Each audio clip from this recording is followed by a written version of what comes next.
Very good evening, friends. Let us begin today's topic, and we are going to take into consideration school budget and financial rule for limited departmental competitive examination. It's a complete booklet, friends. You will be getting everything here. Am I audible to all of you, please? Just let me know. Yes, sir. Okay. Yes, sir. Good. That's good. Friends, you have seen in the one video has already been given to you for your reference, and in that video you have seen this PDF, and it contains the detail as it is given here. Budget, why, what budget is, two concepts are, two components are there, and key principles. All these things we have discussed. Two terminology, RE and BE, we have already discussed at length, that what is revised estimates and what is budget estimates. This we have already discussed. तो ये theory को, ये PDF को आप लोग बहुत अच्छे से एक बार देख लीजिए. बहुत ज्यादा लंबा नहीं है, 10 पेज का है, 10 से 11 पेज का है. इसे आप देख लेंगे और आप स्वयं समझ जाते हैं तो बहुत अच्छी बात है. और यदि समझने में तकलीफ होती है तो you can click on to the video. Explanation part is given along with the MCQs. इसके साथ ही साथ अकाउंट्स कोड में इसे यूनिट 9 के नाम से दिया गया है एक सिलेबस में. तो वो पीडीएफ भी मैं आपके सामने लेके आया हूं. आप देखिए, आपको अच्छा लगेगा. Unit 9 on school budgeting and administering budget, how budget is to be administered. पहले इसका इंट्रोडक्शन दिया गया है, ऑब्जेक्टिव दिया गया, स्कूल बजट का पूरा कंसेप्ट. अभी किसी मैडम ने कहा था कि सर पूरा कंसेप्ट दीजिएगा. मैं नाम जान सकता हूँ क्या? मैडम मैं पढ़ नहीं पाया था नाम. किसी मैडम ने या किसी सर ने कहा था. सर प्राची सिंह. प्राची मैडम. तो Prachi madam, you can see here a complete concept is given, and then बिल्कुल लाइन से दिया गया मेथड ऑफ बजटिंग, बजटिंग का मेथड क्या होता है. And then friends you will find preparation of budget. Budget के मेरी सबसे बड़ी मैं जो चाहता हूं वो ये है, आप तैयारी. एक्चुअली एक मैं बहुत छोटा सा आपको एग्जाम्पल देता हूँ. हम सभी साथी मेच्योर्ड हैं, लेकिन एग्जाम्पल से बात करना मेरी आदत है. जब कंप्यूटर शुरू शुरू में आया था हमारे देश में अस्तित्व में, हम सबके पास में, तो बड़े बड़े कंप्यूटर हुआ करते थे. उस समय पेन ड्राइव नहीं थी, फ्लॉपी चलती थी. आप सभी परिचित भी होंगे, फ्लॉपी डिस्क चलती थी. उस जमाने की मैं बात कर रहा हूँ. तो एक व्यक्ति का कंप्यूटर बिगड़ गया. ध्यान से सुनिएगा दोस्तों, एंजॉय करेंगे. एक व्यक्ति का कंप्यूटर बिगड़ गया, तो उसने कंप्यूटर के इंजीनियर को बुलाया. अब बोले भाई इसको देख लो क्या हो गया है. उसने सीपीयू को अलट के पलट के, आगे से पीछे से, ऊपर से नीचे से, सब तरफ उसने देखा. उसके बाद एक हल्का सा पतला सा हथौड़ा लिया और 2 बार ऐसे ठक ठक ठक किया उसने, और कंप्यूटर चालू हो गया. उसके बाद में फिर पूछा भाई कितने हुए, तो उसने बोला 1000 रुपए. तो बोले सर आपने 2 बार ठक ठक किया और बोल रहे 1000 रुपया, ये कौन सी बात होती है? आप मुझे बिल का पूरा डिटेल दीजिए. तो उसने लिखा 2 बार ठोकने के, ठक ठक ठोकने के 2 रुपए, और नीचे लिखा था कहाँ ठोकना है ये पता करने के 998 रुपए. दोस्तों मैं ये कहना चाहता हूँ, ये बताना चाहता हूँ, हम पढ़ाई तो कर लेंगे, बहुत मेहनत करते हैं, that is not important. Important is हम क्या पढ़ रहे हैं, हम कहाँ समय दे रहे हैं. पता चल रहा है हम पूरा पोथी पुराण लेके बैठ गए और उसमें 6 घंटा 7 घंटे का समय दे रहे हैं. I think Rupesh ji is agree and he said yes. I think बाकी सभी दोस्त जो भी एग्री हैं आप बता सकते हैं. Thank you friends, you are all agree. So your impression says, your thumb impression tells me that yes, you are agree with me कि हम पढ़ रहे हैं, मेहनत.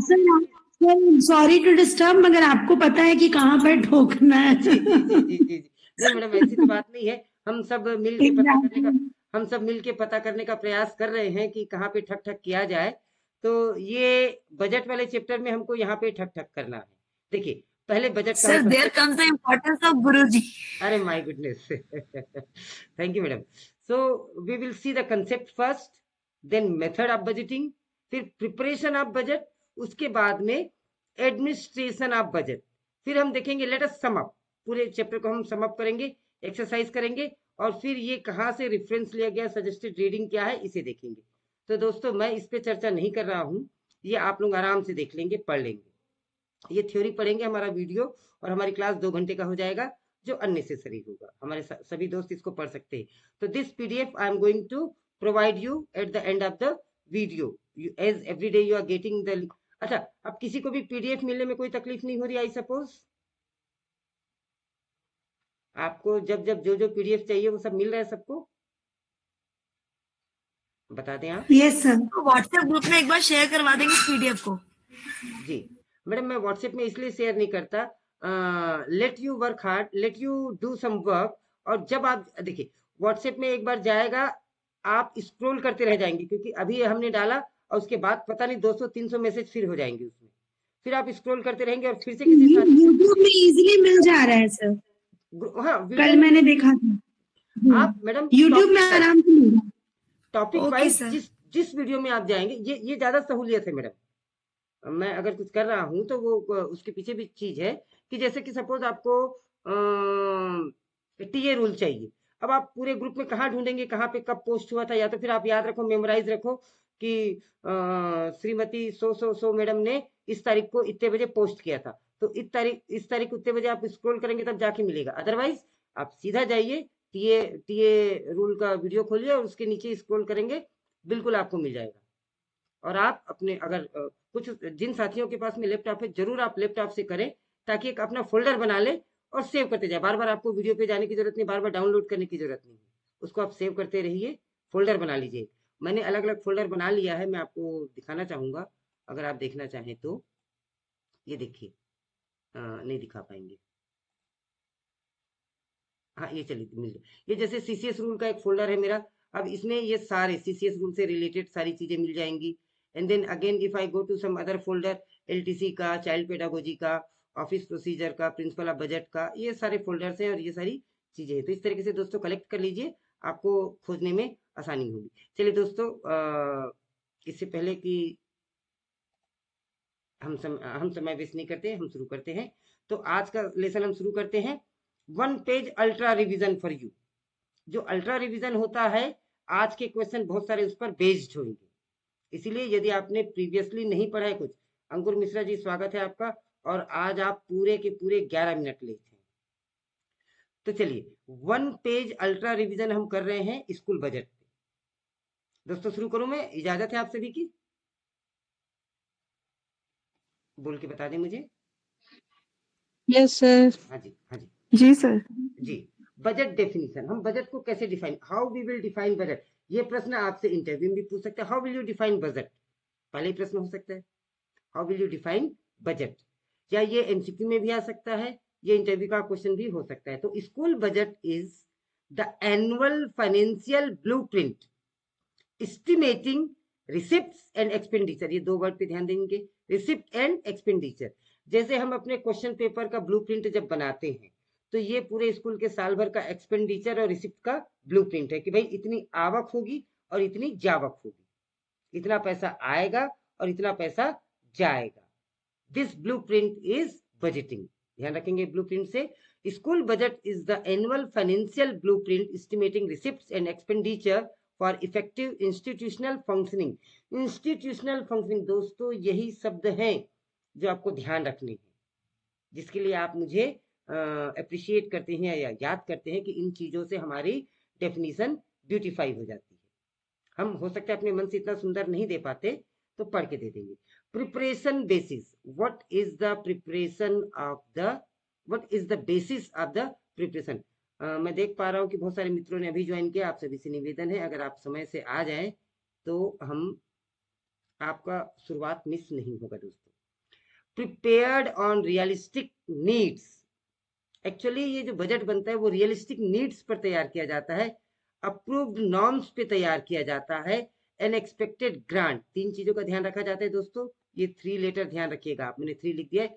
What is the basis of preparation of school budget, not only school budget, घर का भी budget, school का बजट, देश का बजट, इन 3 चीजों पे ध्यान दिया जाता है। अप्रूव्ड नॉर्म्स क्या है भाई, हमको कौन से नॉर्म्स के तहत पैसे मांगने हैं या काम करना है। एक्सपेक्टेड ग्रांट कितना मिल सकता है from KVS authorities, and what is the realistic needs. और ये रियलिस्टिक नीड्स साल दर साल बदलते रहता है, हर साल ये अलग होता है। Cash accounting, cash basis accounting records transactions only when payment are received actually occurs. Cash accounting का एक रूल होता है, इट रिकॉर्ड्स ट्रांजेक्शन, ये केवल उन्हीं ट्रांजेक्शन को रिकॉर्ड करता है। आपने मन में सोच लिया कि ऐसा करूंगा, नहीं। when the payment is made or the payment is received, that is known as cash accounting। दोस्तों आगे बढ़ते हैं, 6 पॉइंट पे हम डिस्कस करेंगे और फिर हम अपने प्रश्न की ओर आगे बढ़ जाएंगे। ये 6 पॉइंट पे, हर पॉइंट पे एक प्रश्न है, ऐसा दिमाग में रखिए और बड़े ध्यान से सुनिए। चलिए, programme budgeting link expenditure with educational outcomes. Programme budgeting, I will ask you what is programme budgeting, PB, what is PB, program budgeting? So it links expenditure with educational outcome and measurable performance। zero based budgeting requires, अलग अलग budget की बात करें, पहले मैंने programme budgeting की बात की, अब मैं जीरो बेस्ड बजटिंग की बात कर रहा हूं। What is zero based budgeting?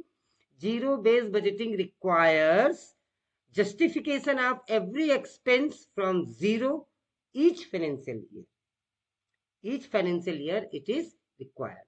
Reappropriation transfer saving between heads with competent authority approval। ये लाइन समझ में नहीं आई होगी, मैं ऐसे समझा देता हूँ। स्पोर्ट्स में आपके पास में 50,000 रुपए बच गए, लेबोरेटरी में आपको 2 लाख रुपए चाहिए, या इसको उल्टा कर देते हैं, यहाँ पे आपके पास 2.5 लाख रुपए बच गए स्पोर्ट्स कोटा में और लेबोरेटरी में आपको 50,000 रुपए की जरूरत है। तो ऐसा नहीं है कि आप अपने मन से ले भाई ये यहाँ का 50,000 मैंने यहाँ दे दिया। You will not do anything on your own even if you are the principal of the विद्यालय।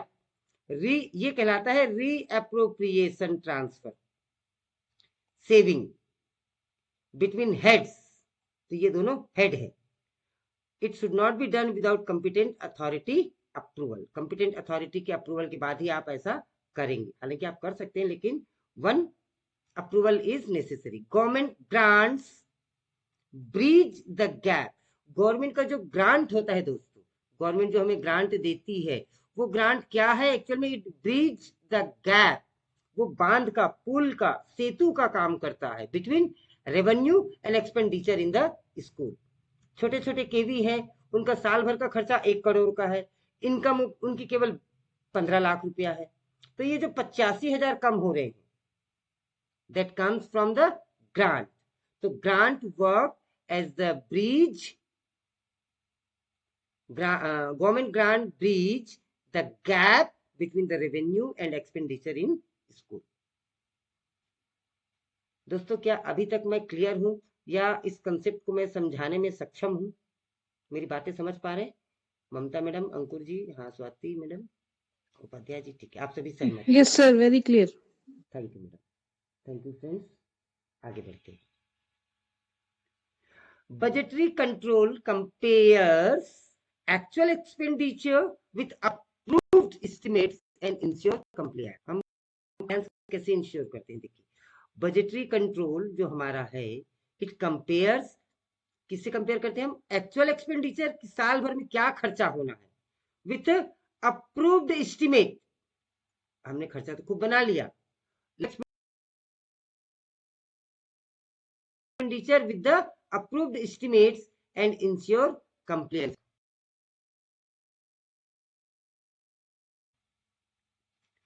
अनस्पेंट फंड, हाँ भाई, आपके स्कूल को 2 करोड़ रुपए मिले, आपने 1 करोड़ 70 लाख रुपए खर्च किए, 30 लाख रुपया आपने खर्च नहीं किए, तो आप सोचो कि चलो कोई गार्डन बनवा देंगे। ऐसा नहीं है दोस्तों, वो 30 लाख रुपए लैप्स हो गए, ये आप मान के चलिए, वापस करने पड़ेंगे आपको, यदि आपके पास में प्रायर अप्रूवल नहीं है उस पैसे को होल्ड अप करने का।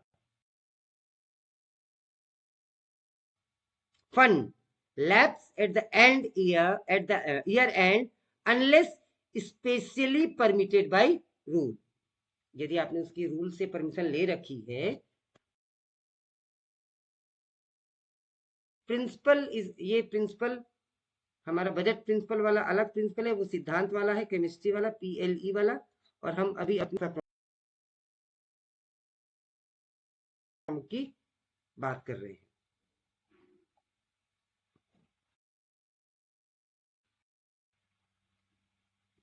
principal is responsible for legality. My goodness.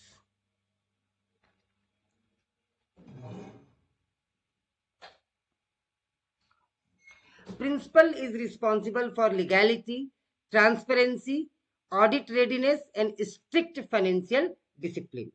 For all these things, principal will be considered as responsible. दोस्तों यदि यहां तक क्लियर है तो रैपिड राउंड में अब हम चलते हैं क्वेश्चंस की ओर। क्या क्वेश्चंस के लिए आप तैयार हैं? माइक चालू करके बताएं। जी सर। फाइन, चलिए आप पेन कॉपी निकाल लीजिए। Question number 1 on your screen. Programme, अगर हम जल्दी से समय से खत्म कर लेंगे तो वो जो यूनिट 9 है उस पर भी हम चर्चा कर पाएंगे, या पुराने पीडीएफ पर हम चर्चा कर पाएंगे। पवार जी, मैं समझता हूँ 80 दोस्त बने हुए हैं। 80 friends are there today in the meeting. Anyone of you can tell me? Yes, sir. 75 is now present. Okay, 75 people are present there. Okay, a good number.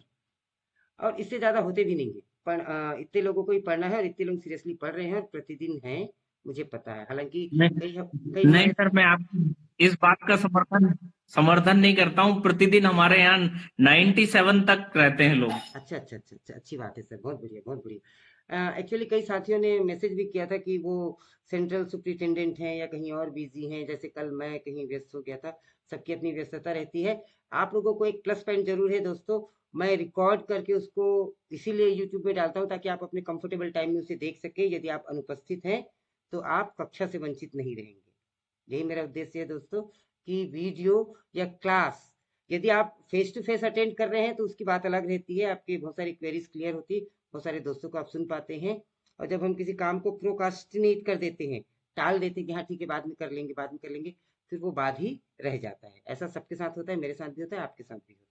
चलिए दोस्तों, question number 1, programme budgeting primarily helps a school to.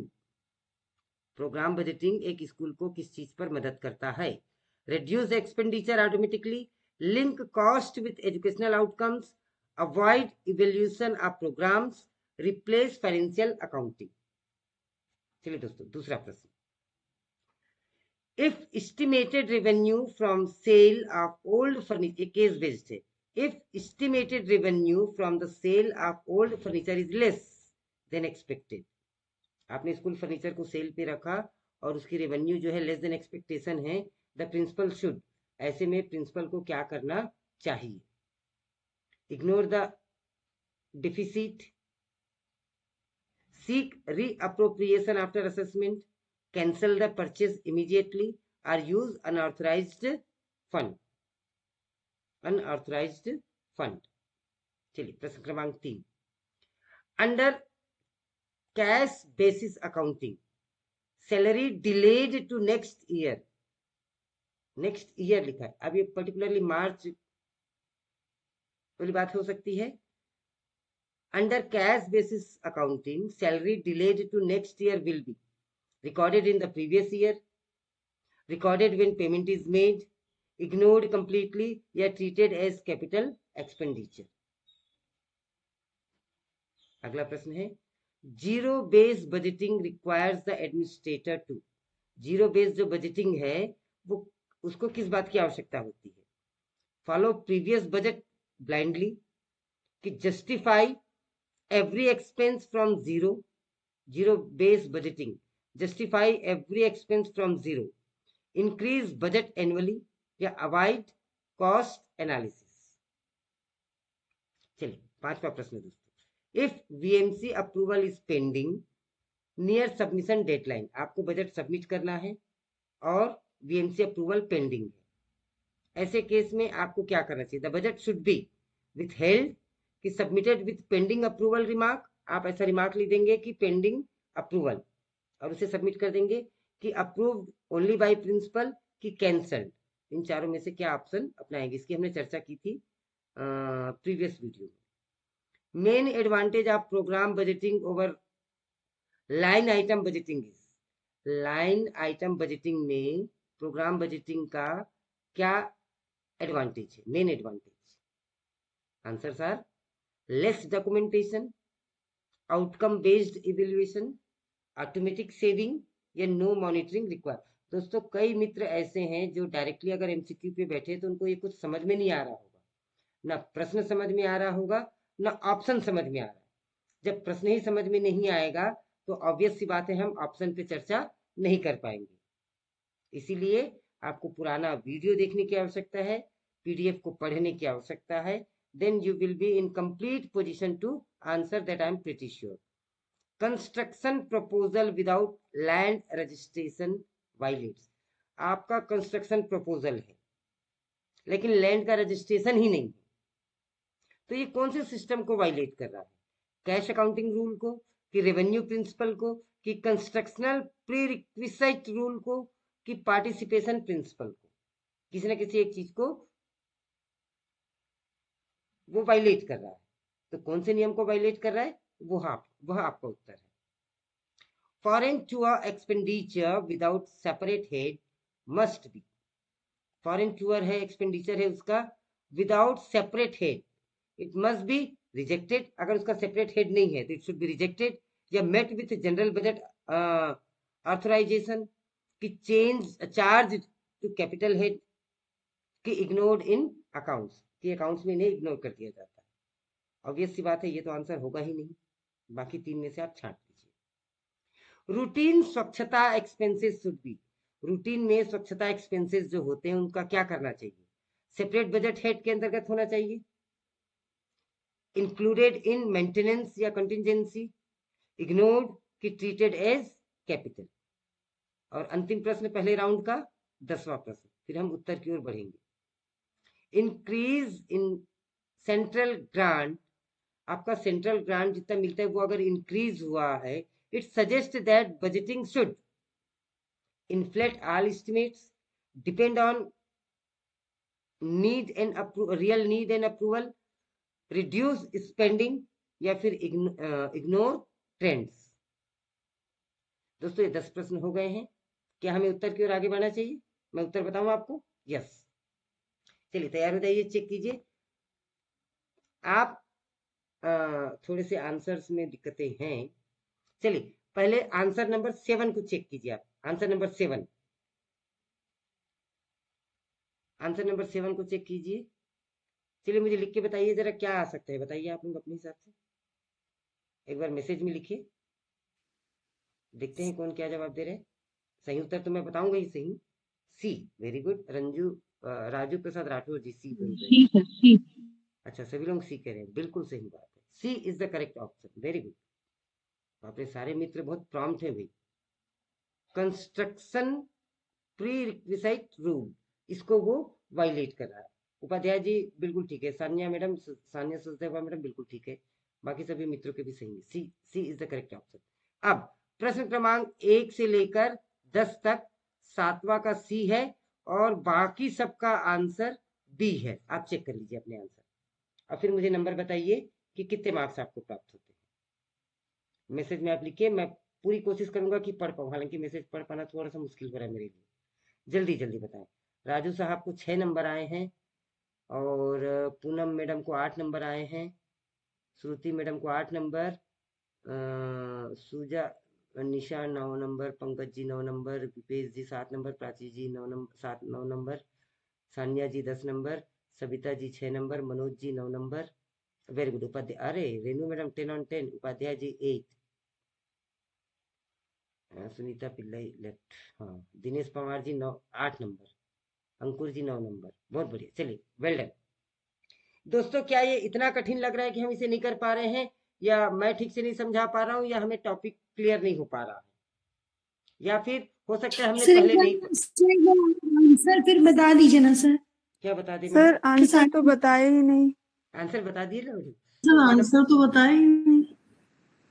सबको आपने- marks ऐसे आगे कैसे आ गए sir? Madam, answer sir has already explained that 1 to 10 all answers are B and for 7th it is C. आपका हो सकता है 30 सेकंड के लिए ध्यान नहीं तब तो गया। मेरे 3 आंसर रॉन्ग है। प्रश्न क्रमांक 7 का उत्तर सी है और बाकी सब का उत्तर बी है। ये मैंने बताया था, हो सकता है उसी समय आपने नहीं सुना हो, हाँ, इससे पता चलता है भाई हम 1 सेकंड भी नहीं सुनते हैं तो गड़बड़ हो जाती है, इसीलिए सुनते रहिए। वो बोलते हैं ना, कौन सा एक सावधान इंडिया आता है, सावधान रहे सतर्क रहे, है ना। तो चलिए दोस्तों, प्रश्न क्रमांक 11 की ओर हम बढ़ते हैं। ये बजट एक ऐसा सर चैप्टर ये है टाइम सेविंग टेक्निक थी आपकी, जी। टाइम सेविंग टेक्निक थी सर आपकी। हाँ जी, हाँ जी, बिल्कुल ये टाइम सेविंग टेक्निक थी, इससे कि हम टाइम को बचा सकें।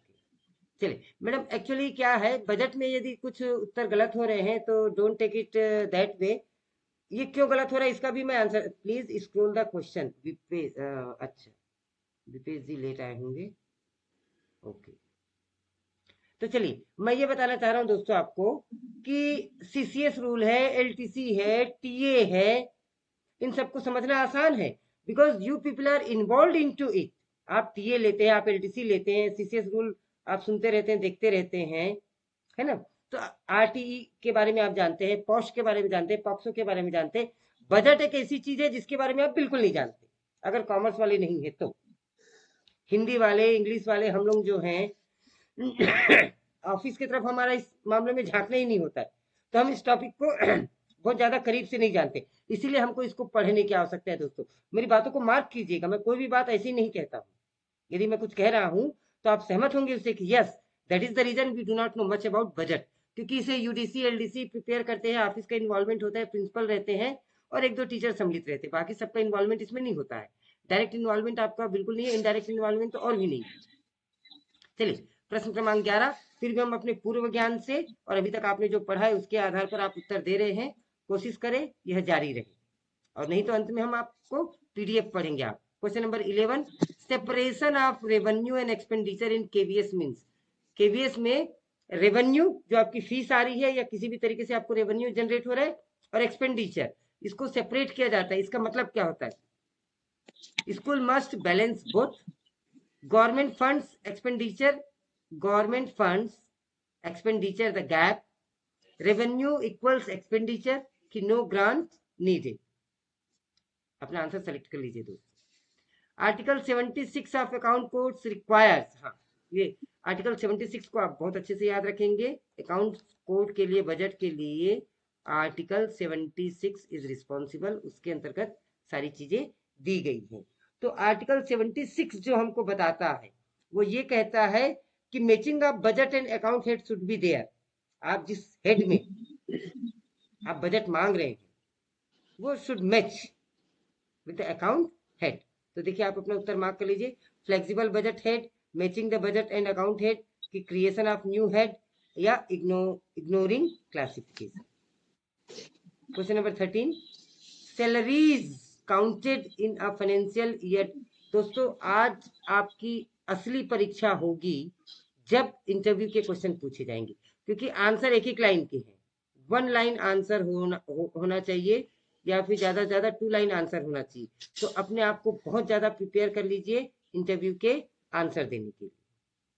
Question number 14, conditional donation should B. हाँ, कंडीशनल डोनेशन को मैं एक्सप्लेन कर दूं कि भाई टेंट हाउस वाला है वो कहता है, या स्टेट बैंक ऑफ इंडिया वाला बैंक वाला कहता है कि हम आपके स्कूल में वाटर कूलर लगवा देते हैं, लेकिन उसमें लिखा रहेगा श्री फलाना ठिकाना के द्वारा, या स्टेट बैंक के द्वारा प्रदत्त, या महेश जायसवाल के द्वारा प्रदत्त, ऐसा लिखवाना चाहता है। वो हर रूम में पंखे लगवाना चाहता हूँ लेकिन उसका नाम बड़े बड़े अक्षरों में है। तो ये कंडीशनल डोनेशन है। एक तो डोनेशन चुपचाप मिलता है, कंडीशनल डोनेशन के केस में आपको क्या करना चाहिए, accept immediately, approved only by VMC, कि referred to the higher authority, कि रिजेक्टेड आउटराइट। तुरंत आपको रिजेक्ट कर देना चाहिए। देख लीजिए आपको चारों में से क्या करना चाहिए। तो जो चीजें नहीं है वो कम से कम हम सीख रहे हैं। Best budgeting method for new project justification is. जो बजटिंग का मेथड है फॉर न्यू प्रोजेक्ट जस्टिफिकेशन क्या है, लाइन आइटम की, प्रोग्राम की, जीरो बेस की, इंक्रीमेंटल। प्रश्न को भी समझना आवश्यक है, तभी आप उसके ऑप्शन को समझ पाएंगे। प्रश्न क्रमांक 16, transfer of saving between budget head requires. Transfer of saving, जो आपकी सेविंग होती है उसे आप ट्रांसफर करते हैं बिटवीन बजट हेड्स, एक बजट हेड से दूसरे बजट हेड में। जैसे मैंने एग्जांपल से समझाया था, स्पोर्ट्स वाले को आप लेबोरेटरी में डाल रहे, लेबोरेटरी वाले को आप सीसीए में डाल रहे, तो प्रिंसिपल्स डिसीजन ओनली, कि फॉर्मल री अप्रोप्रिएशन अप्रूवल, मैंने फॉर्मल वर्ड यूज किया था, याद हो आप, इग्नोरिंग सरप्लस, कि ऑटोमेटिक कैरी फॉरवर्ड, कि ऑटोमेटिक वो कैरी फॉरवर्ड हो जाता है, यहाँ कम है तो यहाँ डाल दिया, वहां ज्यादा है तो वहां ज्यादा है वहां डाल दिया। क्या होता है इसका rule? Number 17, even if KVS overall deficit is met internally, ये वही बात है, यही प्रश्न फिर से रिपीट किया गया यहाँ पे। Even if KVS overall deficit is met internally, KV में किसी डिपार्टमेंट में कम किसी में ज्यादा होता है, वो डिफिसिट जो होता है उसको मेट इंटरनली, हम उसको इंटरनली मिलते हैं, फिर भी school must over spend freely, balance with in allocation, staff budgeting, या डिपेंड ऑन डोनेशन। चारों में से कौन सा ऑप्शन स्कूल को अपनाना चाहिए? Number 18, parliamentary laying of account indicate importance of. दोस्तों मेरी आवाज अनइंटरप्टेड आ रही है?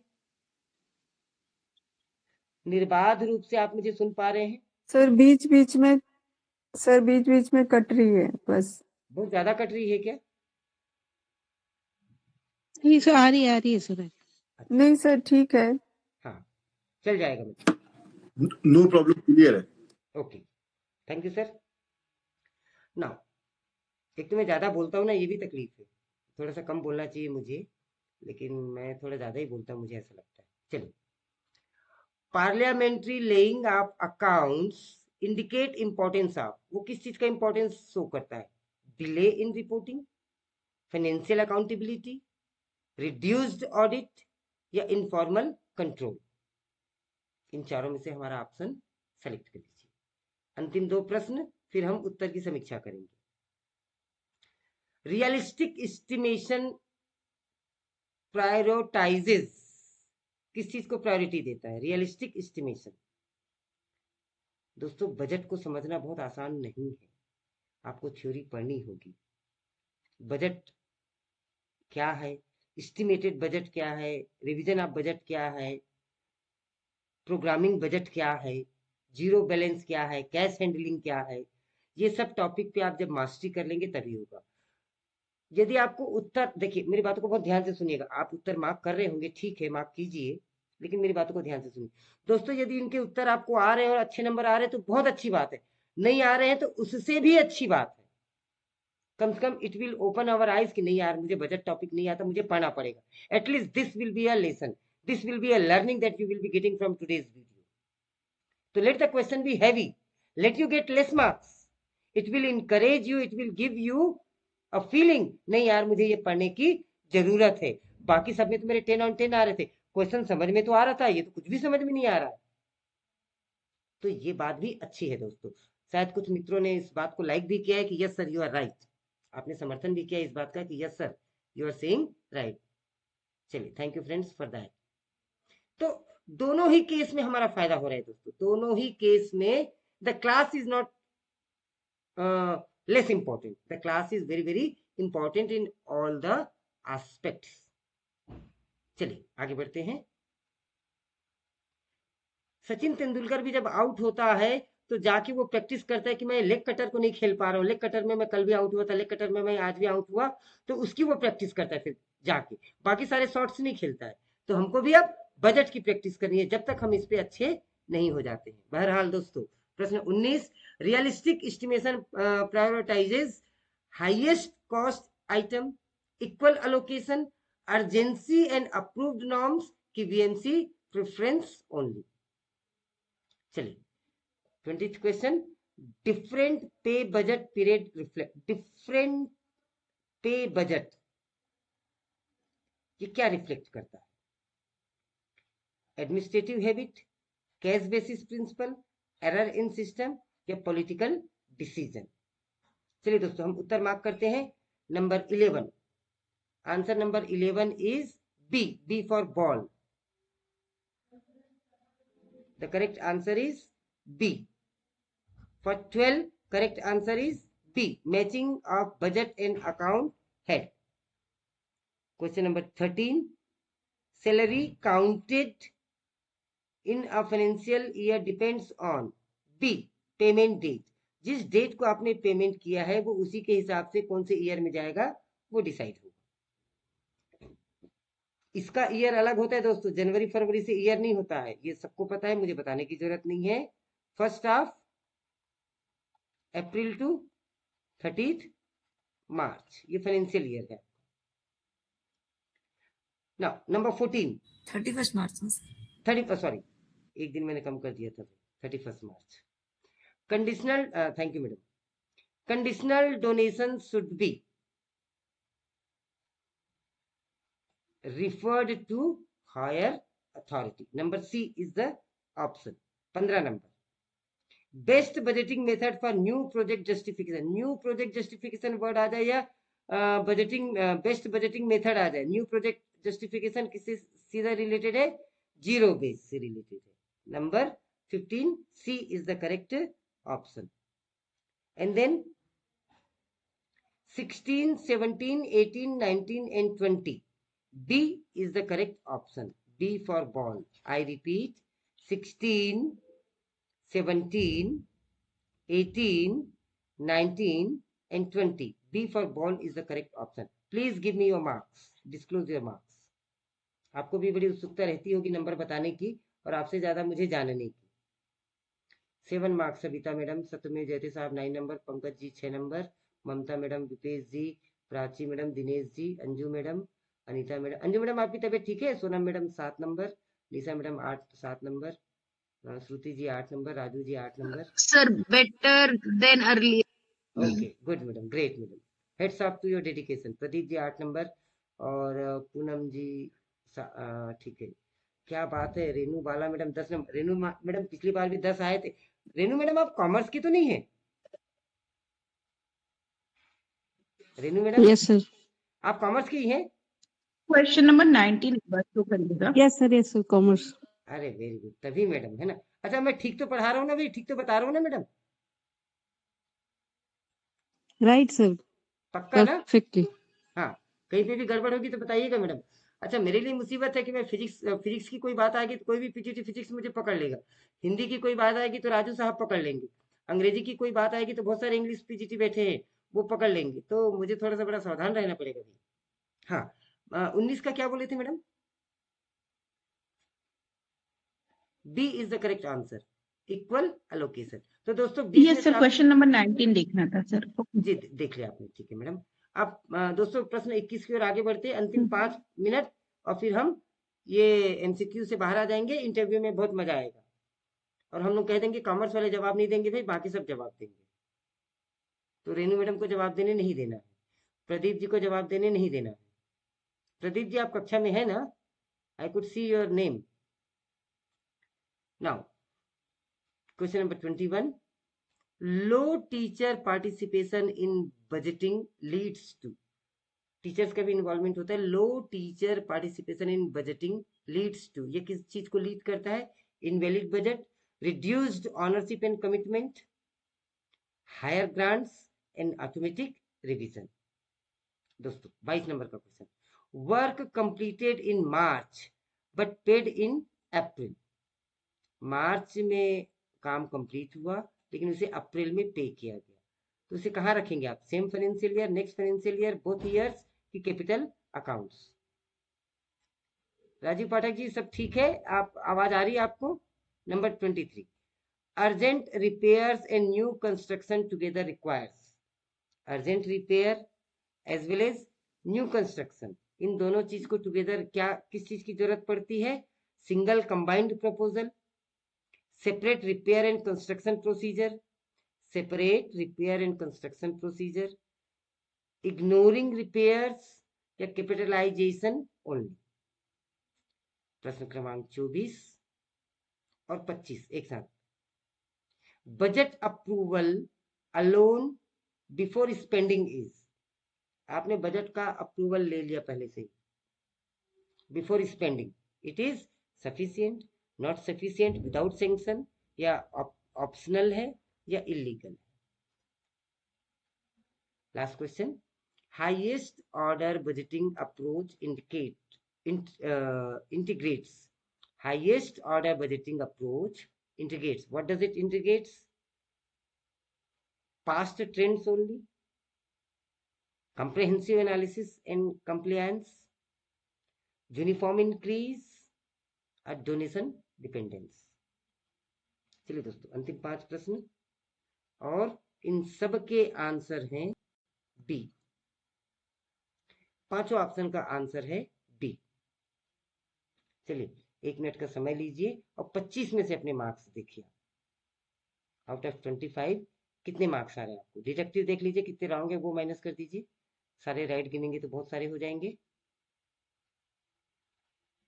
23 नंबर प्राची मैडम को, चंचल मैडम को 23 नंबर, विपेश जी को 11 नंबर, पूनम जी को, अंजू मैडम को 21, राजू जी को 21, दिनेश जी को 23। बहुत बढ़िया, शाबाश, वेल डन वेल डन। निशा मैडम को 21, प्रदीप जी 22, रेनू बाला मैडम 25 और सुरेश कुमार जी 21। बहुत बहुत बधाई हो सर आप सभी को। सविता मैडम सर आप सबके पार्टिसिपेट सत्र में जयते साहब को 4 नंबर 5 में से। आप सभी के 20 नंबर आए ओवरऑल, ठीक है। आप सभी के उत्साह को और the way you, Mamata madam को 20 नंबर, बहुत अच्छा। सोनम मैडम को 515, बहुत बढ़िया। सोनम मैडम ने 5 नंबर इसी लिखा क्योंकि बीच में लेफ्ट हो गई थी किसी कारण से, तो बीच के अटेम्प्ट नहीं कर पाई थी। Sonam madam right.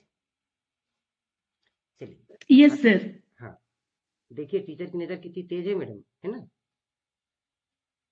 तो दोस्तों these were 25 MCQs. I hope you like the questions and the way it is presented. आप एक बार PDF को पढ़ लीजिए, थ्योरी को पढ़ लीजिए और दोस्तों इसके बाद में हम इंटरव्यू क्वेश्चन को मैं थोड़ा सा जल्दी कर देता हूं और फिर उसके बाद दिखाऊंगा कि एक बार फिर से हम फाइनल ग्लांस में इस पेज में 3 पेज के इंटरव्यू क्वेश्चन करने के बाद में full finance rules revision for principal examination. तो ये 2 लिए मैंने, कोर प्रिंसिपल्स क्या है बजटिंग के और अकाउंटेबिलिटी एंड लीडरशिप क्या है, ये मैंने जानबूझ के अंतिम में दिया क्योंकि ये मैक्सिमम क्वेश्चन को कवर करता है। ये पहले से बता देते तो आप सबको 25 में से 25 आ जाते, फिर आप लोग इस बजट वाले चैप्टर को फिर से अच्छे से नहीं पढ़ते और हमारी कमजोरी रह जाती, क्योंकि हम तुरंत याद करके तो तुरंत जवाब दे देते हैं, बाद में जवाब नहीं देते हैं, इसीलिए उस पेज को मैंने पीछे रखा था। ठीक है दोस्तों, तो जब आप कहेंगे कि जब आपने सर पीछे रखा था तो फिर आपने दिखाया क्यों, वो इसलिए दिखाया ताकि आप लोग जल्दी मीटिंग छोड़ के नहीं जाए और पूरा मीटिंग अटेंड करें और पूरा पढ़ के जाए। That was the reason. Sir इसमें 19 का आंसर सी लिखा है। 19 का, हाँ तो 19 का सी सी बताया है था। सर, मैंने भी सी ही मार्क किया था। नहीं तो 19 मैंने सी ही तो बोला था। नहीं सर नहीं मेरा सर, भी मैंने डी सर मार्क 19 का बोला सी था। होना चाहिए सर, नहीं नहीं क्योंकि मैंने भी नेट पे सर्च किया है तो उसमें अलग मेरा अलग भी सी था नहीं सर। मैडम 19 का सी ही आंसर है। 19 का बी बताया गया था sir. Oh I am sorry friend, I don't know why did I say. हाँ सर, उस समय आपने बी बोला था। जी जी, I am really sorry for that. Realistic estimation, realistic estimation सीधा सीधा urgency and approved norm, C answer है। 19 इज द सी और यहाँ पे भी आंसर लिखा होगा ये, yes 19 is the C. I am sorry for that, please आप accordingly you check it. Sir मेरा एक और सही हो गया। अरे नो बधाई, प्रॉब्लम सर, मैंने बधाई। सी मार्क किया था और सी को एक टिक लगा दिया था और गुड अपनी गुड तभी मेरे 25 आए थे। Good good madam, good madam, good madam. when we are confident so we normally don't see the answers. That's pretty good. I'm very sorry friends for that. चलिए हम इंटरव्यू क्वेश्चन की ओर बढ़ते हैं। हम एक लाइन में आंसर देंगे, इससे हमारा कंसेप्ट, हाँ बीना मैडम के भी मार्क्स बढ़ गए थे। एक लाइन में हमारा कंसेप्ट क्लियर होगा दोस्तों। जैसे एक सिंपल सी बात है, what is the school budget. अब हम घुमा फिरा के आंसर दे देंगे। Actually school budget is all the details of the expenditure that school is going to spend throughout the year. It contains all the thing, this that ये सब करने के बजाय हम एक्चुअल आंसर क्या देंगे, वन लाइनर आंसर। कोई भी कॉमर्स वाले हमारे साथी अगर उत्तर दे तो बहुत अच्छा, हमको ऑथेंटिक आंसर मिलेगा। Prachi sir madam annual financial blueprint. एक मिनट प्लीज मैडम, आप लोग हाँ मैडम ज्यादा मैं निवेदन करूंगा, डायरेक्ट आंसर देने के बजाय एक बार हैंड रेज करते। अभी कौन पूछ रहे थे, मैं दूं करके। Sir I raise my hands. Madam वो मुझे नहीं दिख रहा है actually. Sona madam, Prachi madam, Sona madam, Prachi madam के अलावा और कोई देना चाहते हैं क्या? सानिया मैडम देना चाहती, और कोई है क्या? ये सब रेगुलर स्पीकर है और ये सब टीचर की श्रेणी में है हमारे सब। ये ब्रह्मास्त्र है हमारे ये सब। तो और कोई दोस्त कॉमर्स वाले कोई भी? सानिया मैडम सर मैं कॉमर्स की ही हूँ। हाँ चलिए चलिए, सोना मैडम आप ही दीजिए फिर। सर अगर सिंपल लैंग्वेज में हम कहें तो annual estimation of revenue and expenditure is consider as budget. बहुत बढ़िया। अब इसमें सोनम मैडम ने जो कहा, संक्षेप में इन्होंने सारी बातें कह दी। दोस्तों please make a note, 2 word इन्होंने कहा, जो 2 वर्ड का एक बार फिर से रिपीट करें Sonam madam. Annual estimation of revenue and expenditure is considered as budget. Revenue and expenditure, इसका एस्टिमेशन करना Sir, is for called, effective institutional functioning, na? हाँ, of course, in case of school. So that is a pretty good answer, Sona madam. Thank you very much. It is an annual financial plan estimating receipt and expenditure. वही वो जो receipt के बजाय madam ने कहा कि जो हमारा रेवेन्यू आने वाला है that is receipt, and expenditure जो हम खर्च करने वाले, for effective institutional management and accountability. Accountability word को हम और जोड़ देंगे इसमें। ठीक है दोस्तों, वेरी गुड। लकी साहब इज प्रेजेंट, लकी साहब इज सेइंग समथिंग। सर मैं नहीं पढ़ पाया लकी साहब, एक बार आप चाहे तो माइक चालू करके बोल दीजिए लकी सर। नमस्कार सर, सॉरी मैंने अभी भी ज्वाइन किया सर, मैं लेट हो गया आज। जी जी जी नमस्कार। अरे सर आपका बहुत बहुत स्वागत है लकी सर, बहुत बहुत स्वागत है। चलिए, अच्छा डॉक्टर केपी सिंह साहब हैं क्या? चलिए देखते हैं। Why is budgeting essential? वो ब्रिज वाली बात यहाँ पे आप बोल सकते हैं, दूसरी बात ग्रांट वाली बात आप बोल सकते हैं। Why is budgeting essential? Budgeting क्यों एसेंशियल है भाई? कोई भी हमारे साथी, any one of our friend? चलिए, उस समय 3 हाथ ऊपर थे, प्राची मैडम, सानिया मैडम। तो this time Sania madam, yes please you answer. Sania madam economics है ना? Thank you. हाँ जी sir, thank you sir. So budgeting is essential because it helps us to understand कि हमारे estimated sources of revenue क्या होंगे and कहाँ पे हमारे खर्चे होने वाले estimated. तो first of all उसके बीच में gap कितना है वो identify हो जाएगा, तो हमें कितने funds चाहिए हम वो बता सकते हैं। Secondly ये fiscal discipline भी promote करता है because ये overspending या फिर ऐसी चीजों को भी रोकने की कोशिश करता है। So I think these two reasons, and एक फिजिकल अकाउंटेबिलिटी को वो प्रमोट करता है। So budgeting is essential. Very good, thank you madam. हम इनको आसान शब्दों में इनकमिंग और आउटगोइंग कह सकते हैं कि इनकमिंग पार्ट क्या है, हमारा इनकम का सोर्स क्या है, रेवेन्यू कैसे जनरेट होगा, और एक्सपेंडिचर हमारे कितने हैं, और उसे उन दोनों के बीच में हमारा तालमेल कैसे करना है। Sania madam I am right? यही बात कहना चाह रहे हैं आप? हाँ जी सर, हाँ जी। हम सरप्लस में है तो बहुत अच्छी बात है, डेफिसिट में है तो फिर हमें चाहिए पैसे। डेफिनेटली। एक लाइन में हम दोस्तों इसको कहेंगे, it supports, it means budgeting. Budgeting supports planning, coordination, performance evolution and efficient use of public resources. क्योंकि ग्रांट आपको जो मिल रहा है दोस्तों वो पब्लिक रिसोर्सेज है, दूसरी बात आपको जो डोनेशन मिल रहा है वो पब्लिक रिसोर्सेज है। तो एक लाइन में हमने कह दिया इसको, it supports planning, coordination, performance evolution and efficient use of public resources. I hope you like the questions as well as the answer given by our friends. Now what is cash basis accounting? ये एकदम pin point question है। What is cash basis accounting? चलिए Prachi madam, Prachi madam, Sania madam again has raised hand. Is Prachi madam there? Yeah, sir, I am here, sir, but Yes. I am not from commerce background, so I am finding it difficult, sir. Okay. I am Anyone from else? science background. Okay. Anyone else other than Sanya madam? Other than Sanya madam, anyone else please? Otherwise Sanya madam would answer it. Friends, anyone? Cash Sir, basis. I can try, but I can try. Acha. Please. Sir, it is the part which is recording the transaction only when payment is done, payment or receipt, payment done, and whatever we have gained.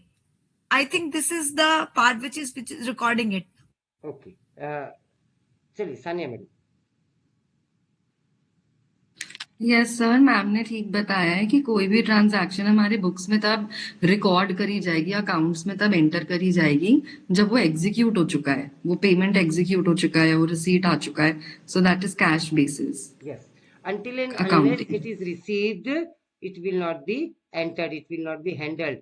Transactions are recorded, recorded word use करेंगे, recorded only when actual payment or receipt occurs within the financial year. जैसा कि मैंने बताया, आपने estimate कर लिया कि 15 लाख रुपया इस क्वार्टर में फीस आएगी, आप तब तक उसे कैश बेसिस अकाउंटिंग नहीं मानेंगे जब तक वो 15 लाख पूरे आ नहीं जाते, until and unless you am I right Sanya madam?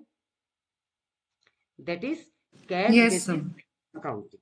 तो दोस्तों एक लाइन में याद रखेंगे, transactions are recorded only when actual payment are received occur within the financial year. बाकी दोस्त क्या आज की क्लास बोरिंग तो नहीं लग रही है? बोरिंग इसलिए लग सकती है, इसे बोरिंग नहीं कहेंगे, डिफिकल्ट कहेंगे, है ना, क्योंकि हम अगर नहीं कर पा रहे हैं सर तो नो बोरिंग नहीं है सर, हाँ जी बट थोड़े से बजट एंड कॉमर्स से रिलेटेड है तो प्रॉपर वर्ड्स हाँ नहीं मतलब मुझे आ रहे हैं कि आंसर दे पाऊं। जी जी जी जी कोई कोई सब दिक्कत थोड़ा नहीं। पैसों से रिलेटेड है इसलिए दिक्कत है। बिल्कुल सही बात है, इसीलिए हम चुपचाप सुन लेते हैं और फिर घर जाके खुद तैयार मतलब रात में खुद तैयारी करेंगे और फिर कल देखेंगे इसको, फिर बजट को, ऐसा भी हम सोच सकते हैं कि दिस विल। देखिए भाई, दो हाथ पहले से ऊपर है भाई, आज तो इन दोनों का ही बोलबाला है भाई, मैडम लोग का, सानिया मैडम और सोनम मैडम का ही, क्योंकि हमारे और कॉमर्स वाले भाई लोग आ नहीं रहे हैं, दूसरे भाई लोग बता नहीं रहे हैं। Difference between BE and RE. BE मैंने बताया था दोस्तों आपको क्या होता है, बजट एस्टिमेट्स, और आरई होता है budget price estimate. Estimate.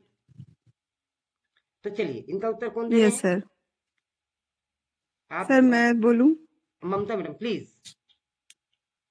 Sir budget estimate future के लिए है और जो रेवेन्यू एस्टिमेट है वो करंट ईयर के लिए है। क्या बात है, बहुत संक्षेप में आपने बिल्कुल अच्छी बात बोल दी कि budget estimates it is actually forecasting for the next year, it is formal approval plan, we can say it is formal approval plan. देख लेते हैं इसका उत्तर, budget estimate forecast next year and RE that is revised budget current year estimates based on the actual trend। बिल्कुल ठीक है madam, आप Mamta madam well done. चलिए role of VMC budgeting, VMC का बजटिंग में क्या रोल होता है? बिना कुछ हुए भी बहुत बड़ा रोल होता है, अप्रूवल वही देते हैं, अथॉरिटीज वही है। चलिए और कोई साथी हमारे सानिया मैडम और सोनम मैडम के अलावा?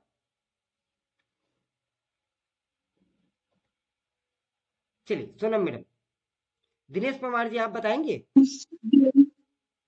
जी सर। जी please.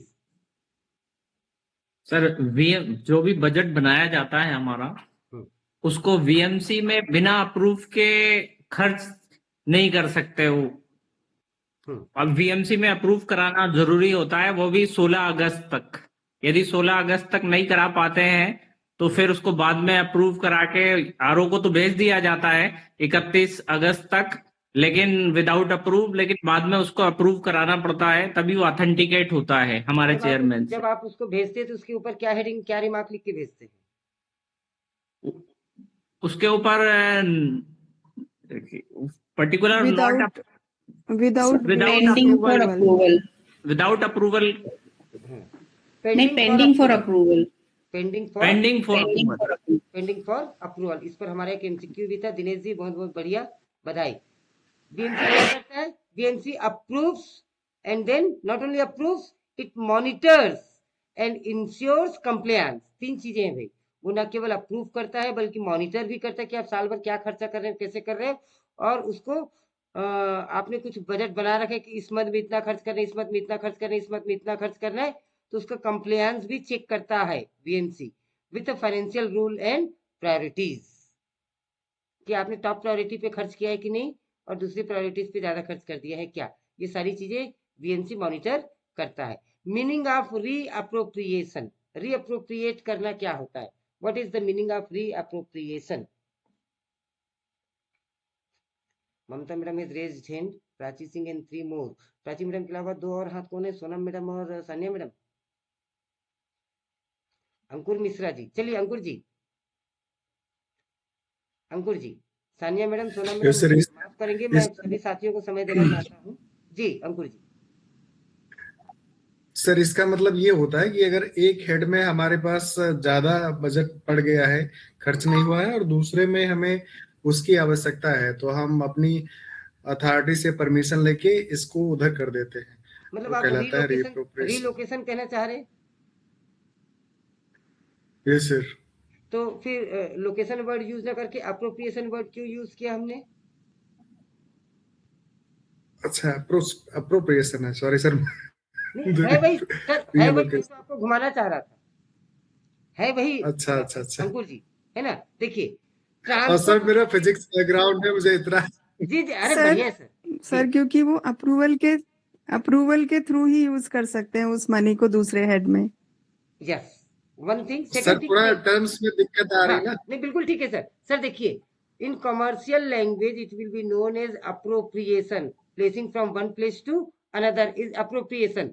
As far as physical strength is concern it is known as location, वो लोकेशन जोग्राफिकल कहलाता है। लेकिन कमर्शियल लैंग्वेज में, बजट की लैंग्वेज में इसे हम अप्रोप्रिएशन ही कहेंगे। तो रीअप्रोप्रिएशन वही है, transfer of saving from one head to another with competent authority approval, it is known as appropriation. ठीक है अंकुर जी, आपका उत्तर बिल्कुल सही था। ओके मैंने आपसे जो ओके बोला, sir, thank you thank you. हाँ लोकेशन वर्ड नहीं यूज करेंगे, location is not a word for finance, for financial it is allocation okay और अप्रोप्रिएशन। ठीक है सर। तो एक जगह के बजट को, स्पोर्ट्स के बजट को आप, स्पोर्ट्स के बजट को आप लेबोरेटरी में डालेंगे, दैट नीड्स अप्रूवल। चलिए दोस्तों, अगला प्रश्न। हाँ Sania madam, Sonam madam, Prachi madam, आप लोग बहुत अच्छा उत्तर दे रहे हैं, ममता मैडम। और लेकिन हम चाहते कि हमारे बाकी सभी साथी थे, आज दिनेश जी ने भी उत्तर दिया, अंकुर जी ने भी उत्तर दिया। मैं चाहता हूँ कि और भी दोस्त आए, इसलिए बीच बीच में ना थोड़ा सा दिखा देता हूँ मैं आंसर को, इतनी देर में पढ़ ले और वही बता दे, है ना। ठीक है कि नहीं? चलिए, importance of realistic estimation. What is importance of realistic estimation? Estimation आपका रियलिस्टिक क्यों होना चाहिए? चलिए, आंसर मैंने दिखा दिया था, मैं बता देता हूं आपको। Prevents, it prevents inflated budgeting and align resources with genuine institutional need। भाई आपको स्पोर्ट्स में खर्च करना है, अब आपने सीधा सीधा लिख दिया 80 लाख रुपए खर्च करना है, तो ये प्रॉपर बजटिंग नहीं कहलाएगा। रियलिस्टिक एस्टिमेशन होना चाहिए कि हमारे स्कूल को इस बार रीजनल स्पोर्ट्स मीट होस्ट करना है, इसके लिए हमको 10 लाख रुपया चाहिए। तो एस्टिमेशन भी प्रॉपर होना चाहिए विथ एवरीथिंग, कि उनकी लॉजिंग में कितना खर्च होगा, बोर्डिंग में कितना खर्च होगा, कितना रेवेन्यू जनरेट होगा, कितने पार्टिसिपेंट्स आएंगे। It will help you to manage all other things of your school. ऐसा थोड़ी नहीं कि पूरा साल भर का बजट आप उस एनुअल स्पोर्ट्स पे डाल दें, वो तो 7 दिन ही चलेगा, बाकी आपको पूरा साल भर स्कूल कैसे चलाएंगे आप? तो importance of realistic estimation, all commerce friends are requested, कभी भी मैं कोई गलत एग्जांपल दे दूं या कहीं भी गलत चले जाऊं तो please you correct me and give the proper example if I fail to make it clear. You have all the authorities to do that. चलिए दोस्तों, अंतिम 10 minute. What program budgeting is useful? तो it why you can say program budgeting is useful. program budgeting क्यों useful होता है? It links expenditure with educational outcome for evaluating and decision making। एक बार मैं फिर से पढ़ता हूँ दोस्तों। प्रोग्राम बजटिंग जो होता है, प्रोग्राम बना के बजटिंग जो की जाती है, link expenditure with educational outcome. Educational आप एक्सपेंडिचर को ये देखते हैं कि उससे कितना आउटकम मिल रहा है, एजुकेशनल कितना आउटकम उससे आ रहा है for evaluation and decision making. Now significance of article 76 article का सिग्निफिकेंस क्या है दोस्तों, इसको याद रखेंगे। Ensures strict correspondence between budget head and accounting head for audit clarity. Audit clarity is also essential. So Article 76 signifies, clarifies, explains, make it explicit and ensures strict correspondence between budget head and accounting head. Accounting head अलग होता है, budget head अलग होता है। What is zero base budgeting? इससे पहले आया था जीरो बेस बजटिंग से कैश हैंडलिंग वाला एक क्वेश्चन आया था। Cash zero, cash base budgeting, zero base budgeting, यही सारी चीजें इंपॉर्टेंट है दोस्तों जो हमें याद रखना है। हम साइंस बैकग्राउंड के हैं, लैंग्वेज वाले हैं या दूसरी चीजें हैं। हाँ सानिया मैडम, प्राची मैडम, चलिए आप ही लोग बताइए, इसको बहुत अच्छे से एक्सप्लेन कीजिए और इस पर मैं question on question with in question एक करूंगा। तो चलिए सानिया मैडम आप बताएं।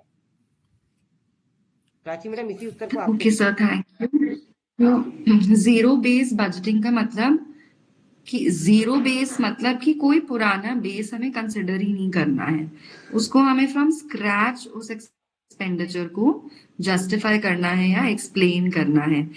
तो कोई पुरानी चीज को हम रेफर नहीं कर सकते। जैसे आपने एग्जाम्पल भी दिया था कि कोई नया भी अगर प्रोजेक्ट है तो उसमें सबसे अप्रोप्रिएट होगी जीरो बेस्ड बजटिंग। बिल्कुल बिल्कुल बिल्कुल ठीक है, तो absolutely correct.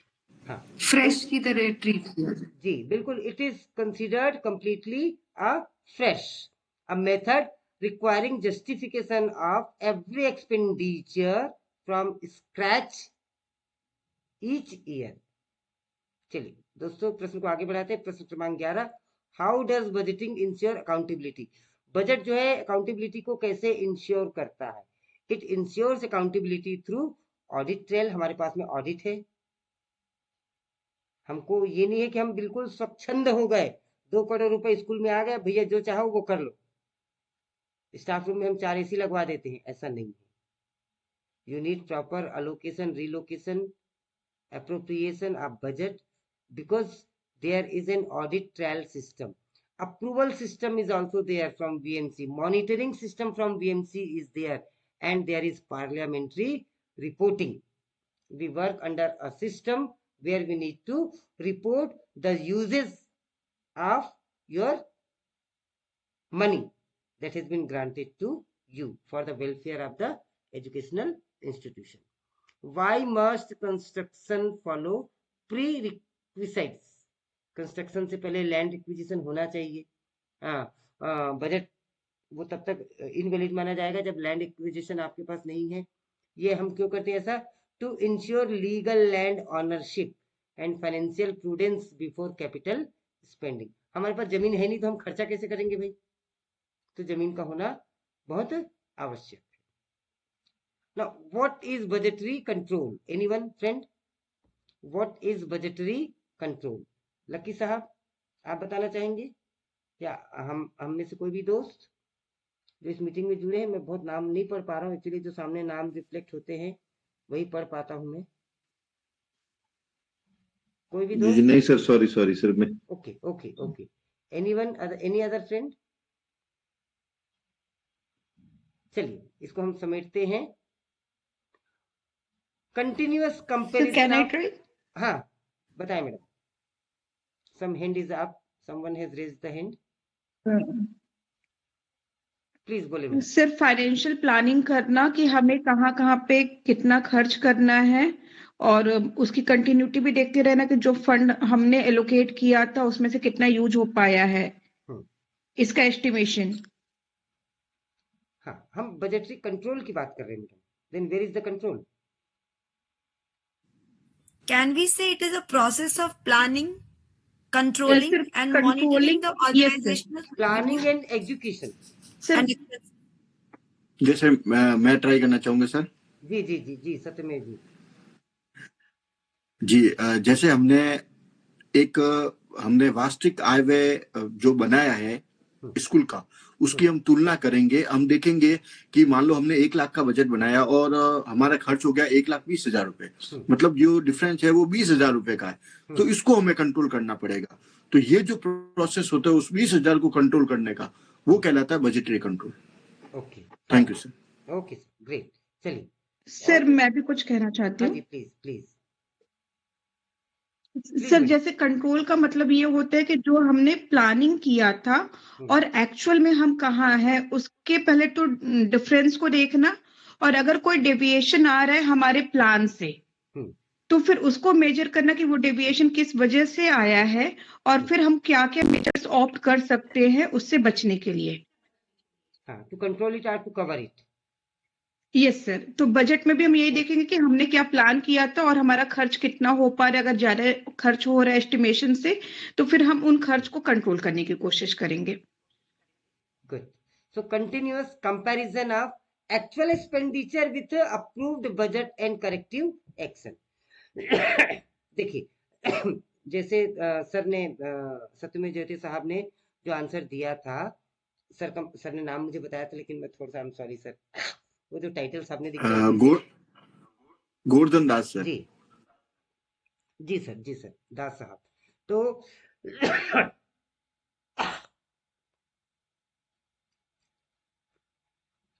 Now friends, continuous comparison of actual expenditure की आप एक्चुअली कितना खर्च कर रहे हैं और आपका अप्रूव्ड बजट क्या था, उन दोनों के बीच में करेक्टिव जो एक्शन है दैट इज बजटरी कंट्रोल। चलिए 2-3 प्रश्न और है दोस्तों, 6 प्रश्न है। अब मैं उत्तर पढ़ देता हूं, समय का थोड़ा सा अभाव है ताकि हम अधिक चीजें कवर कर सकें। Why separate revenue and expenditure is system is there? Revenue is separate, expenditure is separate. Government grants bridge the gap ensuring uninterrupted educational services, क्योंकि आपका जो रेवेन्यू होता है और एक्सपेंडिचर होता है उसके बीच में वाइड गैप होता है, बहुत गैप होता है। गवर्नमेंट इंस्टीट्यूशन कभी भी सेल्फ, उसको क्या बोलते हैं हिंदी में एक शब्द है स्वपोषित, स्वपोषित को अंग्रेजी में क्या कहेंगे? सेल्फ फाइनेंस्ड कहेंगे क्या? ऑटोट्रॉप। स्वपोषित जी, सेल्फ फाइनेंस्ड, ऑटोट्रॉप। अच्छा वो तो बायोलॉजी का हो गया, सॉरी। सही है सर, शायद आप सेल्फ फाइनेंस्ड, सेल्फ फाइनेंस्ड ही होगा sir. Okay okay Sania madam, thank you. So self finance, तो जो भी जैसे हम ऑटोनोमस, हाँ ठीक है, हम केंद्रीय विद्यालय की बात करते हैं, हम स्वयं पोषित संस्था नहीं है, है ना। मतलब हमारी इनकम इतनी नहीं है कि हम अपने सारे एक्सपेंडिचर को we can meet, and therefore there is a government grant and that breach the gap, इन दोनों के गैप, इनकम और एक्सपेंसेस के गैप को ब्रीच करता है, पुल का, सेतु का काम करता है, and ensures uninterrupted educational services. चलिए, how should conditional donation be handled, इसको अप्रूवल लेना चाहिए आपको। दे रिक्वायर हायर अच्छा देवांगन सर। जी सर, जी दिनेश जी। ये सारे एजुकेशनल इंस्टीट्यूट ही ऐसे हैं, है ना? जी जी जी, बिल्कुल बिल्कुल बिल्कुल, केवी की बात नहीं, सारे प्राइवेट स्कूल्स को छोड़ दे, इसलिए उनको हम, हाँ चलिए sir. How should conditional donation be handled, ये हमने बता दिया था कि appropriate approval before acceptance or utilization. उसके बाद में importance of teacher participation, teacher participation का क्या इंपॉर्टेंस, जितने ज्यादा टीचर इन्वॉल्व होंगे उतने ही उसमें ऑथेंटिसिटी और ऑनरशिप की फीलिंग आएगी, एक्यूरेसी आएगी, improves ownership, accuracy of need assessment and implementation success। यदि हम सभी शिक्षक साथियों को स्कूल के बजट में शामिल किया जाता तो आज हमको इसको समझने में इतनी दिक्कत नहीं आती, लेकिन हम बजट से कोसों दूर रहते हैं। दोस्तों एग्री? ममता मैडम एग्री है भाई, और बाकी सब एग्री नहीं है। हाँ चलिए, सभी लोग agree. Yes sir, yes sir, सही बोल रहे हैं सर, है ना। हम लोग बजट का एबीसीडी नहीं जानते, हद से हद हमको इतना पता रहता है, अच्छा मैं फिजिक्स डिपार्टमेंट का इंचार्ज हूँ तो भाई इस बार इसको 50,000 अलोकेट किया गया, मैं सीसीए का हूँ तो इस बार 70,000 रुपया दिया गया, हमको केवल इतना पता रहता है, वो भी जब हम पूछते हैं तब हमको पता रहता है। भाई बजट डिस्कशन में अगर हमें बिठा दिया जाए तो इन सब की भी मास्टरी हमको हो जाए। तो दोस्तों ये छोटा टॉपिक है, लेकिन छोटा पैकेज बड़ा धमाका है। और एक मैडम ने कक्षा की शुरुआत में कहा भी था कि सर आजकल बजट के क्वेश्चंस बहुत पूछ रहे हैं, तो चाहे वो इंटरव्यू हो चाहे वो रिटर्न हो, तो दोस्तों इस टॉपिक को बहुत सीरियसली लेंगे। एक वीडियो पहले भी है, उसे देख लेंगे, वो पूरा थ्योरी डील करता है, ये तो पूरे एमसीक्यूज डील कर रहा है। Number 17, what happens to unspent fund, unspent fund कहाँ जाता है? वापस चला जाता है, लैप्स हो जाता है, जब तक स्पेशली आपके पास परमिशन, जी जब तक आपके पास में स्पेशली उसको विथहोल्ड करने का प्रोविजन या वो ना हो, सैलरी प्रोविजन में जाए या फिर पहले से परमिशन हो आपके पास। Why prioritize urgent repair, urgent repair वाली चीज को प्रायोरिटी हम क्यों देते हैं या क्यों देना चाहिए? बिकॉज आप, सबसे पहली बात है बच्चों की safety first, safety and security norms आ जाते हैं एनसीपीसीआर एनडीए में, तो क्या लिखेंगे हम answer? Safety and functionality take precedence over long term capital expansion, इसको आपको प्रायोरिटी देना ही है अर्जेंट रिपेयर को। और ये कौन से खाते में जाएगा? Maintenance and repair, M and R, maintenance and repair.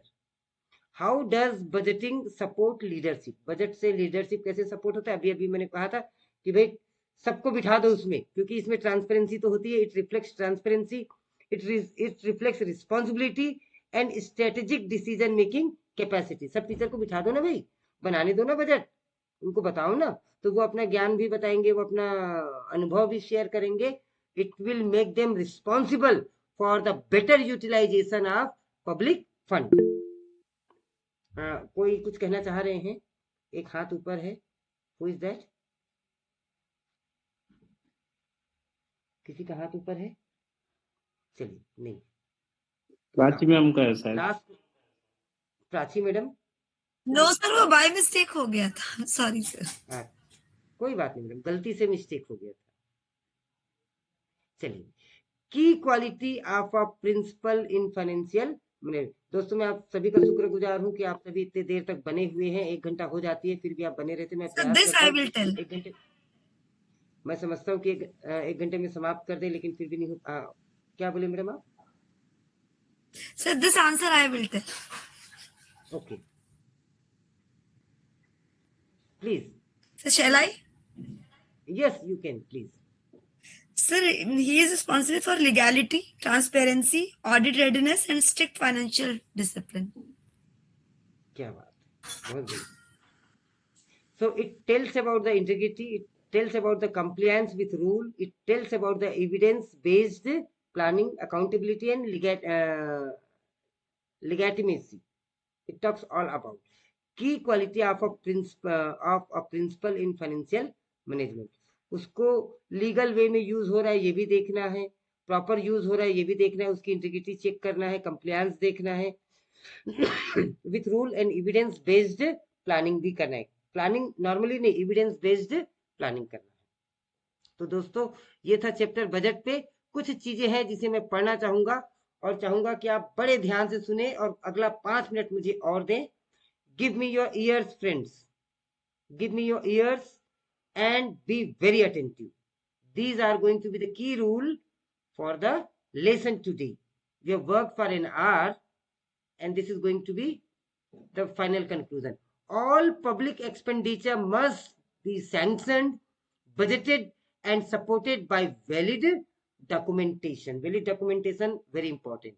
Financial propriety requires economy, efficiency and transparency in spending. जहां कहीं भी फाइनेंशियल प्रोप्राइटी की बात आती है, there should be transparency into it. ऐसा कहते हैं कि गवर्नमेंट का 1 रुपया आप खर्च कर दो, मिस यूज कर दो या गबन कर दो या गायब कर दो, उस 1 रुपया को लेने के लिए गवर्नमेंट 1 लाख रुपया खर्च कर देगी, लेकिन वो 1 रुपया आपसे वसूल करेगी. मशीनरी में, सिस्टम में 1 लाख रुपया खर्च कर देगी, पत्राचार में, इसमें उसमें, लेकिन वो 1 रुपया की रिकवरी आपसे होके रहेगी. That is the thing. Government का पैसा कभी डूबता नहीं. आपको जो मिलना है वो डेफिनेटली मिलेगा, आज नहीं तो कल. और जो आपको गवर्नमेंट को देना है वो आज नहीं तो कल आपको देना ही देना पड़ेगा. चलिए देखिए अगली बात. Procurement must follow. अगर आप कुछ भी चीज खरीदते हैं, प्रोक्यूरमेंट करते हैं, must follow quotation, comparison and approval procedure. कई बार हम करते ही हैं, आप उन सबको पता है, ऐसा मुझे कहना नहीं चाहिए. लेते दुकान एक से ही है, लेकिन कोटेशन 3 सामान एक जगह से लेंगे, सब कुछ कर लेंगे, लेकिन बाद में 3 जगह का कोटेशन लगाना, ये करना, वो करना, ये सब हम करते हैं. If you go into proper way, we must follow the quotation procedure, comparison and then procurement of the goods. Cash book, stock register, voucher and record must be maintained accurately. ये तीनों word को याद रख लीजिए, cash book, stock register and voucher. Audit ensures legality. ऑडिट क्यों होता है? लीगल प्रोस्पेक्टिव को चेक करने के लिए, रेगुलरिटी को चेक करने के लिए, प्रोप्राइटी ऑफ फाइनेंशियल ट्रांजैक्शन की, फाइनेंशियल ट्रांजैक्शन को आप प्रॉपरली कर रहे हैं कि नहीं, ये चेक करने के लिए. And now accountability and leadership principal की बात आ रही है. Irregular expenditure leads to recovery, audit objection और indisciplinary action. As a head ये आपके ऊपर भी हो सकता है. भोपाल में नेशनल हुआ था, उस नेशनल में बहुत गड़बड़ियां पाई गई थी. इंचार्ज टीचर्स के ऊपर भी तलवार लटक गई थी कि आपने इतने किलो चूना कैसे खरीद लिया, जब इतना तो स्पेंड हुआ ही नहीं, तो आपने बिल कैसे लगा दिया, आपने बिल कैसे साइन कर दिए. Many things you are also accountable for that. Principal act as drawing and disbursing authority and who is responsible for compliance. Financial planning must align with institutional goal. ये बहुत अच्छा लाइन है. Financial जो planning है must align with the institutional goal and student will अंत में student welfare. इस चीज को प्रायोरिटी देना है. budget monitoring and internal control are essential for the accountability.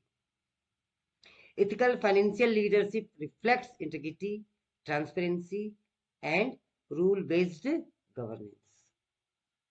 So दोस्तों, आज के वीडियो में इतना ही। ये 10 पेज का डॉक्यूमेंट है जो मैं आपसे शेयर करने वाला हूँ। उसके बाद में ये यूनिट 9 है जो मैंने आपको बताया था, that deals about the everything of budget. और इससे पहले 1 घंटे का वीडियो है जिसमें ये पीडीएफ आपके साथ शेयर किया गया है। उसकी पूरी वीडियो मौजूद है, पीडीएफ मौजूद है आप सबके रेफरेंस के लिए।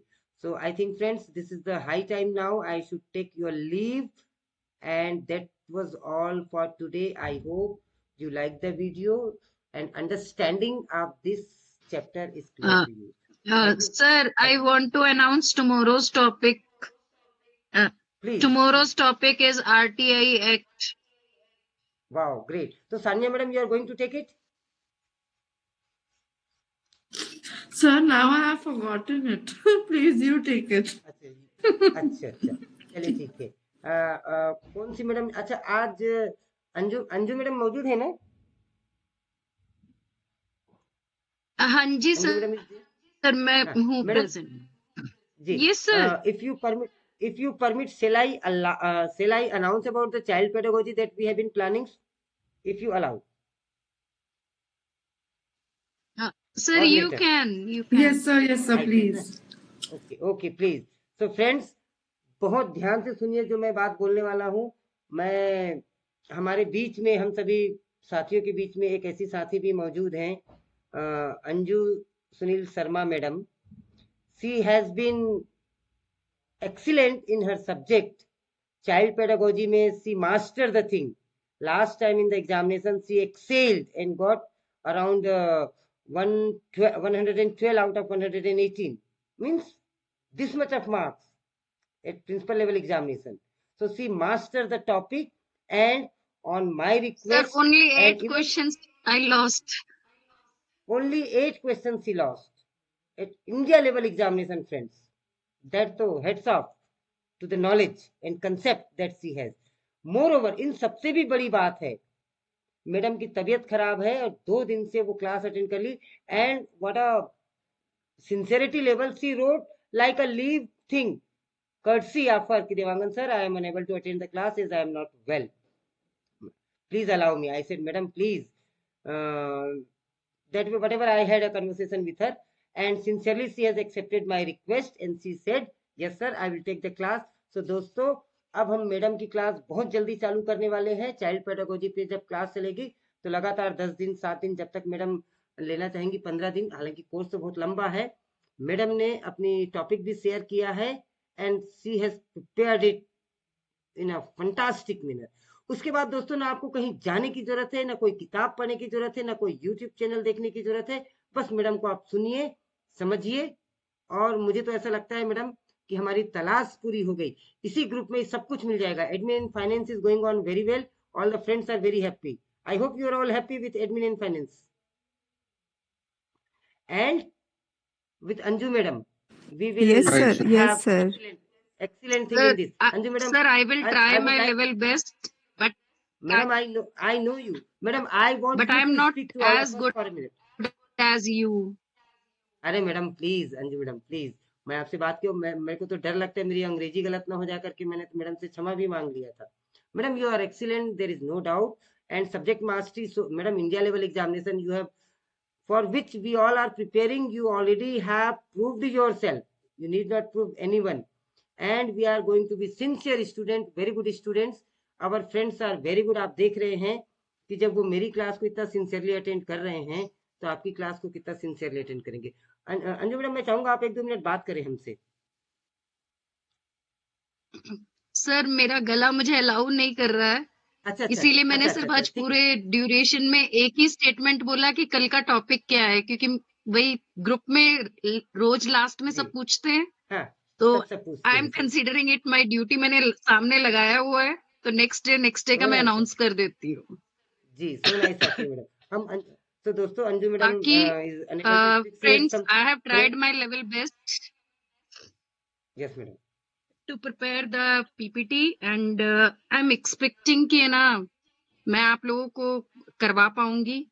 ये है कि I am not expert like so many YouTubers, but thing is that कि आई फील जो हमें प्रिंसिपल लेवल के लिए चाहिए उतना मैं कोशिश करूंगी कि करवाऊं। Anju madam, thank you very much. And Dewangan sir ने मेरी तारीफ में कुछ ज्यादा कह दिया है। I don't know whether I will be up to that level और नॉट। ना, you will be madam, you will be. और दोस्तों, ये जो अभी मीटिंग में कम दोस्त लोग हैं, आप सबको इन्फॉर्म कीजिए, मैं प्रॉपरली अनाउंस करूंगा, मैडम से टाइम ले लूं, डेट ले लूं, तब तक हम ये रिवीजन करते रहेंगे 10 चैप्टर का। तब तक भी बने रहिए, और जब अंजू मैडम की क्लास चालू हो जाए तो नो बडी शुड गो। और हम मैडम को एडवांस में थैंक यू कहते हैं अभी से। Thank you Anju ma'am to accept the proposal. Sir मुझे वायरल है तो मुझे ना 3-4 दिन का रेस्ट चाहिए, उसके बाद I can continue the classes. बिल्कुल मैडम, श्योर श्योर श्योर। दोस्तों, ऐसा संभव है कि मैं शनिवार रविवार क्लास ना ले पाऊँ, इट इज पॉसिबल। टुमारो तो for sure we are taking and we will go with RTI. RTI पे बहुत खूबसूरत सा वीडियो तैयार है, आप उसे देख के आइए। और अंजू मैडम ने अपना पीपीटी तैयार कर रखा है, तो बहुत जल्दी मैडम की क्लासेस चालू करेंगे। Thank you friends, thank you, have a nice day. And Anju madam ने एक बात कही थी कि I am not a YouTuber. Thank you so much, sir. Madam, we don't need any YouTuber, madam, because we are the real teacher who can guide each other, and we really need this. Thank you, everyone. Good night. Thank you, Anju, madam, and thank you, everyone. Good night. Thank you, sir. Good night. Thank you, sir. Good night. See you in the next video. Thank you, Devanand. Sir.